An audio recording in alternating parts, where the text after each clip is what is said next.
はいどうも皆さんご機嫌いかがでしょうか。ゲームがあるからギリ来てる山ちゃんと申します。今回は Steam で2022年4月下旬リリース予定の面白そうな作品を紹介していきます。4月の前半はあまりパッとしたゲームがなさそうな印象でしたが、4月の中旬に差し掛かり面白そうなゲームがたくさん登場してきたので、今回は紹介数が少し多いです。私のチャンネルでは今後発売予定の新作ゲームやセール情報などを簡単にわかりやすく紹介しております。この動画が少しでもあなたのお役に立てたら幸いです。高評価ボタンとチャンネル登録で応援お願いいたします。それでは日本語対応の作品から見ていきましょう。まずはじめに、ライト・ブラックキャット&アムネシアガール。フォロワー数は360人。黒猫と少女のパズルアドベンチャー。謎の洋館で目覚めた女の子。その横には不思議な黒猫が佇んでいました。プレイヤーは黒猫となって記憶を失った女の子を導いて、恐ろしいモンスターに追われながらも目の前に広がる洋館から脱出するリトルナイトペアっぽいアドベンチャーです。女の子が道に迷わないように前を歩いて誘導し、危険なモンスターの脅威から少女を遠ざけなければなりません。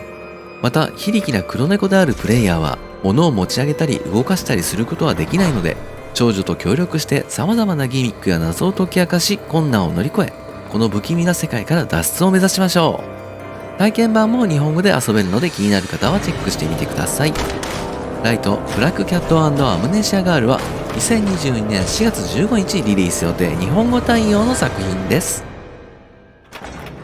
ウィンターエンバー。フォロワー数は1550人。復讐に燃える顔なき男のステルスアクション。ビクトリア朝の世界を舞台に過激な宗教団体グレーターヘブンに家族、財産、過去の全てを奪われたアーサー・アルストリアスの復讐劇が描かれます。8年にも及ぶ逃亡生活を過ごし、闇の世界に足を踏み入れ、復讐のための準備に時間を費やしたアーサーは、ステルスアクションをメインに剣術と弓術を使いこなし、闇夜に紛れて敵を葬り去っていきます。クラフトで作成できる矢は30種類以上。遠距離から敵を倒すだけではなく、ウォーターアローでランタンの火を消し影を作り闇に紛れたり、フックショットで壁を登ったりと様々な用途で使用することができます。また、ステルス、コンバット、ユーティリティの3つのスキルツリーから自分だけのプレイスタイルをカスタマイズして、宗教団体グレーターヘブンに支配された街、アナルガルの謎を解き明かしましょう。ウィンターエンバーは2022年4月20日リリース予定日本語対応の作品です。アヌチャード。フォロワー数は997人。2D のダンジョン探索アクション RPG。舞台は天空に浮かぶ島アヌチャード。奇跡と平和の地として知られ、永遠の恵みが約束された島だったが、アヌチャードに祝福を与えていた5体のガーディアンが眠りについてしまったことにより、楽園は小さな島を残して地に落ち、地中へと融合し、凶暴なモンスターに満ちた通称ダンジョンとなってしまった。長い年月が過ぎ、生き残った人々はガーディアンを呼び起こす選ばれし者ベルビルダーに最後の望みを託します。プレイヤーは選ばれし者ベルビルダーとなってオードロスのベルを手にダンジョンを冒険してガーディアンを眠りから呼び覚まし、空飛ぶ楽園を取り戻すといった物語です。凶悪なモンスターや様々なパズルが待ち受けるダンジョンでは、村人の魂が囚われており、魂を救い復活の儀式を行うことで料理人、薬師などアヌチャードを救うために協力してくれます。アヌチャードは2022年4月22日リリース予定日本語対応の作品です。スカブマ・スノーフォール。フォロワー数は975人。北欧民族の伝承を描くアドベンチャー。美しいスカンジナビアを舞台に先住民族であるサーミ人にまつわる伝承や信仰、文化などをテーマにしたアドベンチャーです。三人称視点で展開する本作の主人公はサーミ人のアイル。遠く離れたタール焼却炉の大爆発によって奇妙な病気が蔓延した村で牧婦として働いているアイルは、逃げたメスのトナカイを探すうちに魔法のドラムゴアブディスを見つけることになります。ゴアブディスにはサーミ人の長きにわたり失われていた知識が秘められており、村に蔓延する奇病や汚染された大地、大きくなる騒動の謎が少しずつ明らかになっていきます。アイルは病に苦しむ村人と自然を救うために4体のファミリアスピリットを探し出し、病原を突き止め汚染された大地を救うため旅に出るといった物語です。フィンランドのインディースタジオで制作されている本作のスタッフのほぼ半分がサーミ人ということもあり、サーミ語のフルボイス収録など普段ではあまり聞きなじみのないサーミ文化を知ることのできる作品です。スカブマスノーフォールは2022年4月22日リリース予定日本語対応の作品です。ゴッドライクバーガー。フォロワー数は606人。銀河一クレイジーなバーガーショップ経営アクション。エキゾチックな料理作りと店舗経営を併せ持ったダークユーモアたっぷりのクッキングアクション。主人公は最高の食材を求めて空飛ぶスペースバーガーショップで銀河系を旅するちょっと変わった料理人。美味しいと評判になりつつあるバーガーショップの食材は実は顧客であるエイリアン。日中は店にやってくるエイリアンたちに美味しいハンバーガーを提供しつつも、様々な隠しトラップや肉切り包丁を使い最高の食材へとなっていただきます。夜はキッチンの設備や罠をアップグレードしたり、料理の仕込みをしていくことになります。また目撃者を取り逃がしてしまうと宇宙警察も疑い始めるので、目撃者は確実に仕留めなければなりません。厄介な宇宙警察には袖の下を渡すなんてこともできるみたいです。ゴッドライクバーガーは2022年4月22日リリース予定日本語対応の作品です。ペグリン。フォロワー数は3920人。可愛いゴブリンが主人公のピンボールローグライク。長い間森に住む意地悪なドラゴンに財宝を奪われ続けてきたペグリンたち。今こそ立ち上がり、森や要塞、ドラゴンの巣の中心を目指して冒険して奪われた財宝を取り戻す物語です。ゲームはランダムに生成されたマップを一マスずつ進み、マス目に応じたイベントに対処しながら最終地点のボスを目指していきます。戦闘はユニークな作りになっており、オーブと呼ばれるピンボールのような球をパチンコでいう釘、ペグに当てて敵にダメージを与えていくといったシステム。ペグに当てれば当てるほどダメージが加算されたり、全体にダメージを与えられる爆弾ペグやクリティカルペグなどをうまく使って敵を倒していきます。イベントや敵を倒すことで様々な特性の付与された強力なオーブを入手することができたり、さらにはゲームの展開を大きく変化させるレリックなどを手に入れて、ゴブリンの恐ろしさを教えてあげましょう。体験版も日本語で遊べるので気になる方はチェックしてみてください。ペグリンは2022年4月25日リリース予定日本語対応の作品です。ザ・サーペントローグ。フォロワー数は2600人。錬金術をテーマにしたアクションアドベンチャー。ファンタジー世界を舞台にプレイヤーは錬金術師となって全てを飲み込もうとする大敗から世界を守り、自然の秩序とバランスを取り戻すといった物語です。世界を探索することで素材を入手でき、研究することで錬金素材として利用することが可能となります。利用できるようになった素材を使い、新しいポーションを作成、醸造、調合を行い、様々な種類のポーションを開発してクエストを引き受けて物語を進めていきます。また野生の動物を手なずけたり魔物を仲間にしたりすることもできたり、さらには錬金術の力を使って自分自身や他人を変身させることもできるみたいです。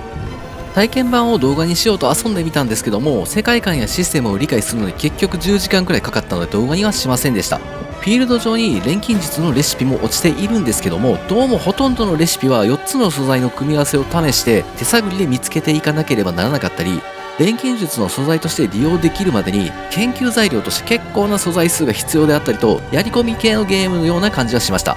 体験版も日本語で遊べるので気になる方はチェックしてみてください。ザ・サーペントローグは2022年4月26日リリース予定日本語対応の作品です。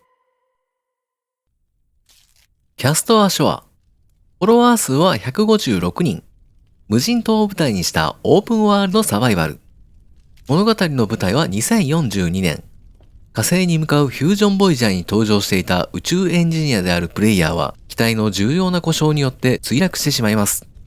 綿密に計画された火星へのミッションがなぜこんな大惨事になったのか、なぜ誰も救助に来ないのか、そして群島の周辺に散らばる船の残骸は一体何なのか。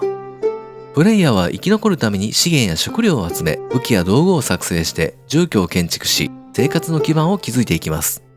生き残るために必要な物資を揃えれたら、帝を作り群島の謎に迫っていく。キャストアショアは2022年4月27日リリース予定日本語対応の作品です。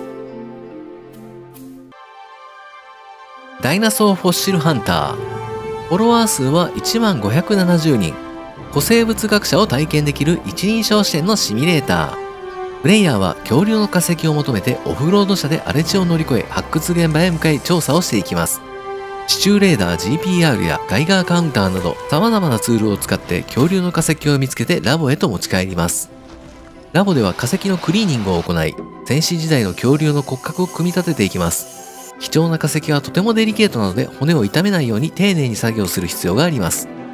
組み立てが完成したら博物館に展示することができるほか、博物館のインテリアをアレンジしたり、植物を育てたりカスタマイズすることもできます。体験版は日本語未対応ですが、恐竜や地質学、考古学に興味がある方はチェックしてみてください。ダイナソーフォッシルハンターは2022年4月28日リリース予定、日本語対応の作品です。ドライゴンスペースストーリー。フォロワー数は9230人。宇宙を舞台にしたローグライクストラテジー。プレイヤーは宇宙船の艦長となり、クルーを率いて広大な銀河の謎を解き明かすといった物語です。艦長は4つの異なる種族の視点でプレイすることができ、それぞれが独自の文化を形成し、特徴のある宇宙船や思想を持っており、他の種族とどう関わり合うかはプレイヤー次第。宇宙船では武器システムやエンジンのメンテナンスからクルーの管理まで、あらゆることに気を配らなければなりません。ランダム生成されたエリアでは宇宙ステーション、廃棄コロニー、宇宙幽霊船といった様々なイベントが発生します。宇宙海賊や敵対勢力との戦いに備えて船に搭載することのできる武器はレーザー砲からプラズマ大砲に至るまで100種類以上が登場。あらゆる種族の道徳的な問題に直面し、反乱や予測できない運命、言葉との戦い、困難な人生の選択といった試練を乗り越え、可能性に満ち溢れた宇宙へ冒険に出かけましょう。体験版もありますが、日本語未対応になっています。ドライゴンスペースストーリーは2022年4月28日リリース予定、日本語対応の作品です。イモータルライフ。フォロワー数は4140人。不老不死を求める1000人スローライフシム。古代中国をイメージした世界を舞台に、不老不死を求める宗派の一員となって村を拡大していくスローライフシミュレーション。プレイヤーはかつての繁栄を失い衰退してしまった宗派に加わり、中国の道教をモチーフにした仙人修行の傍ら、農業や釣り、薬草採取など牧歌的な生活を満喫していきます。集落で暮らす人々はそれぞれに独立した行動様式を持っており、時間帯によって場所や行動が変化し、彼らとの関係性を深めることで新しいアイテムやミッション、スキルを手に入れることができたりと、コミュニティ全体の絆を深めることが自分自身の成長につながっていきます。ゲームは昼夜のサイクルや春夏秋冬などの四季の移ろいは細かく24種類に分けられ、繊細な季節変化を感じることができます。決められた目標に従う必要もないので、自由に1000人スローライフを満喫することができそうです。イモータルライフは2022年4月28日リリース予定、日本語対応の作品です。はい、ここからは日本語未対応の作品の紹介です。ザ・アイアン・オース。フォロワー数は12800人。傭兵団を率いる単性 RPG。中世をモチーフにしたファンタジー世界ケアルムで、プレイヤーは傭兵団のリーダーとして戦士、ローグ、スペルキャスターなどの新兵を雇い、幾多の戦いに生き残り、傭兵団の名声を築き上げていくといったゲーム内容です。戦闘は戦術重視の単性システム。傭兵団の各クラスの長所や短所のバランスや敵との相性を考え立ち回ることが重要です。ゲームは数十年という長いスパンで展開し、都市は衰退と再生を繰り返し、兵士たちも老いて引退し死んでいく。広大なケアルムの世界は常に変化していくので、新たなチャンスがあると同時に予測できないトラブルなども起こります。ストーリーや世界情勢、そしてキャラクター背景に対する選択肢によって、傭兵団、そしてこの世界ケアルムの運命にも影響を与えていきます。長きにわたり傭兵団を導いた先にどんな世界が待っているのか。文章量はかなり多いですが、体験版もあるので気になる方はチェックしてみてください。ザ・アイアン・オースは2022年4月20日リリース予定、日本語未対応の作品です。エアークラフトキャリアーサバイバル。フォロワー数は20830人。海の厳しさと戦争の残酷さを描く空母サバイバルストラテジー。第二次世界大戦を舞台に指揮官としての腕前が海軍空母の運命を決めるシミュレーター。ミッションごとに空母とその乗組員、将校、戦闘機、そして護衛艦を選択し、ミッション目標へ向けて出撃していきます。ゲームは断面図となった戦艦で戦いに備えて戦闘機の配備や人員の配備を行い、敵の攻撃や損失を最小限に抑えながら与えられたミッションをこなしていく海戦マネジメント。敵の戦闘機や潜水艦をレーダーに捉えると、戦闘機を発進させ遊撃させたり、敵の攻撃によっての火災の発生や船体の浸水などにはダメージコントロールチームを派遣して損傷箇所の修繕をさせ、次の戦いに備えなくてはなりません。ミッション目標に到達する間にも様々な困難が待ち受けています。迅速な意思決定によって厳しい決断を下していかなければなりません。体験版もあるので気になる方はチェックしてみてください。エアークラフトキャリアサバイバルは2022年4月21日リリース予定日本語未対応の作品です。テラファーマーズ。フォロワー数は6490人。火星植民地下コロニーシム。プレイヤーは火星植民地下の指揮を取り、火星を探索し、広大な街を築き、生命を育み、人類が定住することのできる環境を作り上げていきます。リソース管理がメインのゲームとなり、未探索地域へリーダーを送り、これらの資源を活用し、基地や設備などを構築して、コロニーを大都市に発展させていくといった内容です。コロニー開発が進むにつれ、高度な商品を製造して成長し続ける都市との間に効率的な輸送システムを構築。人々の欲求に応えながら火星での人類の第一歩を踏み出しましょう。体験版もあるので気になる方はチェックしてみてください。テラファーマーズは2022年4月21日リリース予定日本語未対応の作品です。ライラズスカイアーク。フォロワー数は590人。サイケデリックな世界を舞台にしたアクションアドベンチャー。主人公の少女ライラとちょっと変わった仲間たちが空に浮かぶ島レインボーアークの魔法と音楽を奪いにやってきたマエストロを率いる悪の手先たちの計画を食い止める物語。ゲームは 2D ピクセルアートで描かれたフィールドを探索して世界各地の秘密を探し出していくことで物語は展開していきます。フィールドにいるモンスターとは壺や石など落ちているオブジェクトを持ち上げて敵にぶつけて戦っていくことになります。また世界に点在する錬金術のレシピを見つけることでクラスター爆弾やタイタンアイズといった武器をアンロックすることができ、強力な武器で手強いボスと戦い、音楽にインスパイアされたピクセルワールドレインボーアークを救いましょう。体験版もあるので気になる方はチェックしてみてください。ライラズスカイアークは2022年4月21日リリース予定日本語未対応の作品です。ザ・スタンディ・パラブル・ウルトラデラックス。フォロワー数は13,190人。物語の主人公は会社員として働く社員番号427番のスタンリー。指示された通りにキーボードを押すだけの仕事。毎日毎日この作業を繰り返すだけでしたが、ある日突然指示が一切来なくなり、不思議なことに仕事場から忽然と人が消えてしまったという物語。ゲームは時折聞こえてくる謎のナレーターの指示に従い、消えてしまった同僚を探して車内をさまよっているうちに、プレイヤーはスタンリーを通してとても興味深くも不思議な体験をしていくことになります。本作ウルトラデラックス版では前作の内容を全て包括しながらも、新コンテンツ、選択肢、エンディング、隠し要素などが追加されているとのことです。ザ・スタンディ・パラブル・ウルトラデラックスは2022年4月28日リリース予定日本語未対応の作品です。キャピタル・スパーク・オブ・レボリューション。フォロワー数は3160人。街づくりと民衆管理マネジメント。第一次世界大戦を舞台に争いによって破壊された都市の市長となって都市建築を行いながらも、貴族階級、ブルジョワ、労働者階級、3つの階級に属する人々のニーズとバランスをうまく管理していくといったゲームです。ニーズが満たされない階級の人々はプレイヤーの手腕に疑念を抱き、都市を出ていくのではなく、反体制派や過激派による街頭での抗議活動、秘密結社を結成し、視聴者の襲撃といった事態に発展するかもしれません。どの階級を支持し、どの階級を弾圧するか厳しい選択を迫られます。また、人民の生活水準を向上させるため、新しい技術を研究し、新しい法律を制定したり、犯罪と戦い汚職に対処し、街の秩序を維持する必要もあります。街づくりと社会運営に焦点を当てたシミュレーション。キャピタル・スパーク・オブ・レボリューションは2022年4月29日リリース予定日本語未対応の作品です。ラビネス・デビルズ。フォロワー数は2300人。犯罪を隠し味にしたホラー料理シミュレーション。大金持ちになるという夢だけを持ってこの町に引っ越してきたばかりのパーシバルとヒルドレッドを操作して仕立て屋とした大料理屋を経営するシミュレーションです。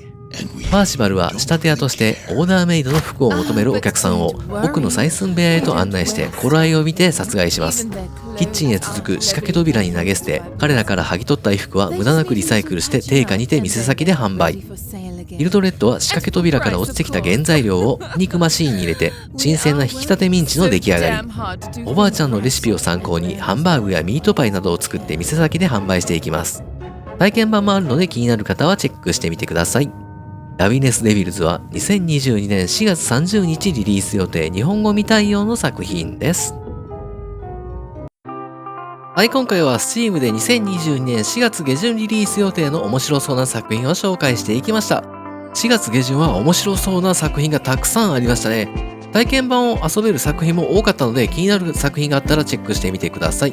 私のチャンネルでは今後発売予定の新作ゲームやセール情報などを簡単にわかりやすく紹介しております。この動画が少しでもあなたのお役に立てたなら幸いです。高評価ボタンとチャンネル登録で応援お願いいたします。本日もご視聴ありがとうございました。皆さん明日も良い一日になりますように次の動画でお会いしましょう。さようなら。バイバイ。